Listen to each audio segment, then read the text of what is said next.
Welcome to our channel. Today we how to authorize your Notion database for brand guidelines, beginner guide step by step clearly. To begin, open your Notion workspace.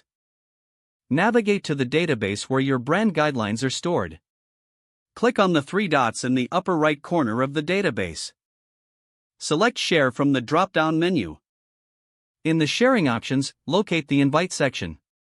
Enter the email addresses of the team members you wish to authorize. Ensure you set the correct permission level for each member. For view-only access, select Can View. For editing capabilities, choose Can Edit. Once you've made your selections, click Invite to send the requests. Next, if you want to share the database publicly, toggle the Share to Web option. Use caution with public sharing to protect sensitive information. After enabling public access, customize the visibility settings. Choose whether to allow duplicate copies of the database. To finalize the settings, click the Copy Link button for easy sharing. Share this link with anyone who needs access to the brand guidelines. To test access, open a new browser window and paste the link. This confirms that the permissions are correctly set. For additional security, consider setting expiration dates on access links. Regularly review the permissions to ensure they align with your team's needs. By following these steps, you will successfully authorize your Notion database for brand guidelines.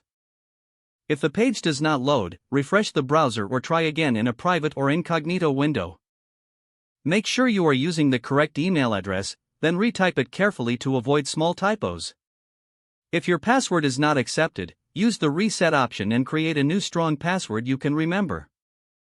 Check your spam folder for verification or security emails, then complete any requested confirmation steps. Enable two-factor authentication if available to improve account security and reduce unauthorized access risk.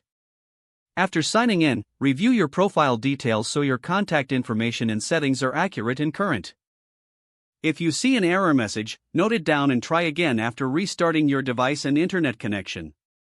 Log out when you finish, especially on shared devices, to keep your account and payment information secure. If the page does not load, refresh the browser or try again in a private or incognito window. Don't forget to like this video and subscribe to our channel for more step-by-step tech guides.